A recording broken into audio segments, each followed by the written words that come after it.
Hey, welcome to the Tool Shed. So in this tool, I want to share with you what I call the tool red, yellow, green.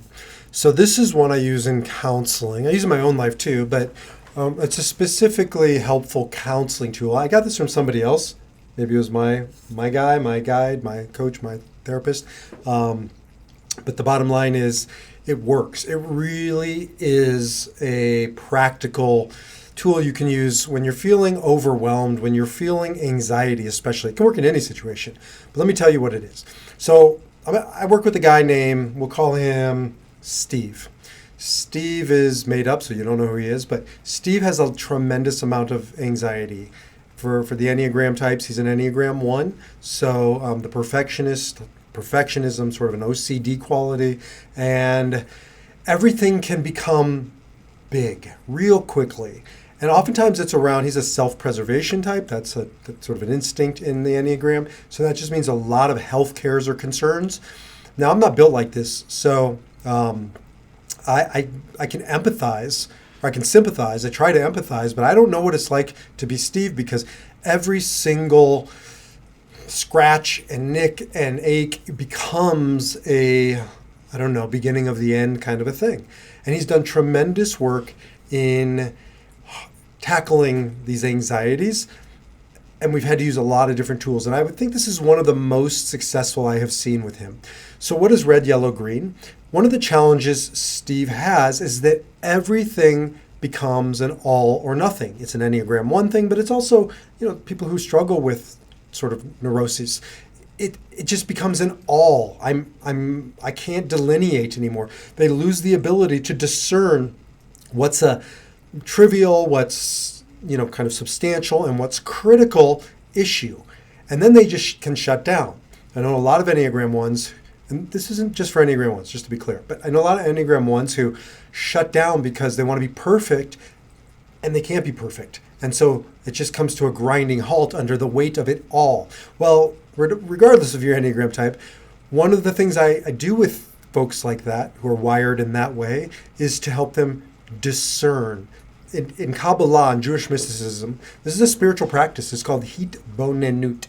There's hitbodedut, which is a quiet contemplation, and then there's hitbonenut, which is a visualization discernment. And it's a spiritual practice. When you can start discerning details, that's a spiritual practice. There's divinity in separation. As an aside, I never planned this stuff. The word for holiness in Kabbalah is kadosh. And kadosh means separation, right? What's the opposite of separation? Mush, merged. In Hebrew, it's chol, which means sand. Sand has no separation. Why is to make something holy or divine or sacred separating? Because it's no different than when I stood there under the altar, so to speak, at the altar, under the chuppah, with Ariella. We got married. What did I say? Essentially, I choose you to the exclusion of every other possibility out there. And I meant it. What if I would have said, I choose you, comma, and, I'm going to leave a little room for Monica and Jessica and Rita on my mind. That's from Lou Bega's Mambo number 5. I just wrote a chapter about that. That's why it's in my head. Bottom line is, the wedding never would have happened because she wanted to be special, as do my kids, as do all of our loved ones. Kids, I love you, but not any more than I love the kids in Africa. Right? You'll destroy a child. Specialness, delineation, discernment. Okay, coming back to red light, green light, yellow light.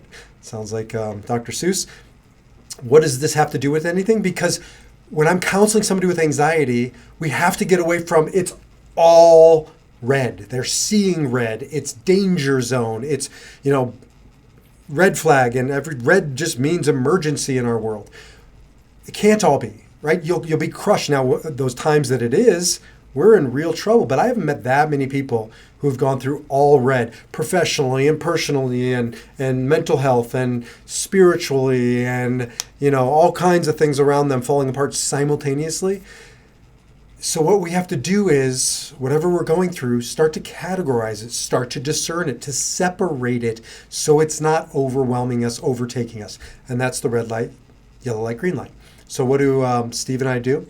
We start to go through his ailments, his illnesses, his things he's wrestling with, anxiety. It's not just health. lots of things.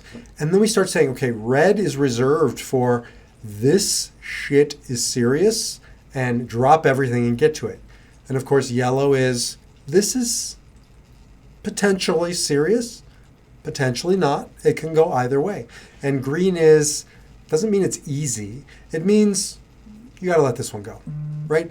It is too far afield from reality or possibility or what's happening right now for you to expend energy, because this is all about conservation of energy, to use it for the right things and not for the wrong things, the right pursuits and not the wrong pursuits. It's not responsible to chase down all of those equally. And the people I work with, they want to be responsible at the deepest level. Enneagram 1s are some of the most responsible people I know. And what I said to him was, Steve, if you treat the green and the yellows like the red, that's irresponsible. His ears perk up. He doesn't want to be irresponsible, but it is irresponsible to say that all of these are red flag, get to the emergency room, or call my wife and tell her, or sell everything in the market, whatever it might be. You have to save those and that type of energy for those red moments, for those red flag moments. The real work is around the yellow, because we look at the red and we say, okay, these are red issues, and we look at the green and these are green issues. And those are easy to discern. There are very few reds and there are tons of greens. Now it's the yellows, the swing voters. We're in an election year. What do we do with the swing voters? Well, that's where we just go another round of red, yellow, green. And we just keep drilling down. So there's obviously, it's a rainbow. It's not just three colors. But the point is they're not all the same. And it's not just about slapping the label. It's about the discernment, the heat, bone, and newt process, because doing that is power. He's reclaiming his power, his agency. Responsibility, says Dr. Viktor Frankl, responsibility. The ability to stop reacting and to choose your response.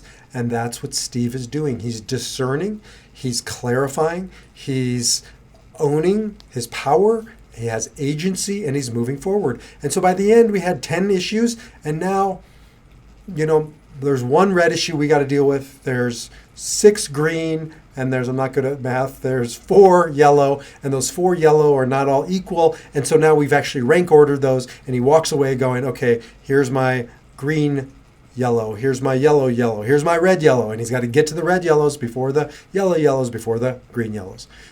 You get how it works. That is the red, yellow, green tool. It is invaluable. Discernment.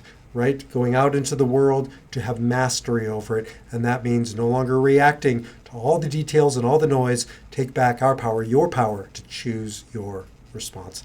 I'll see you in the next tool.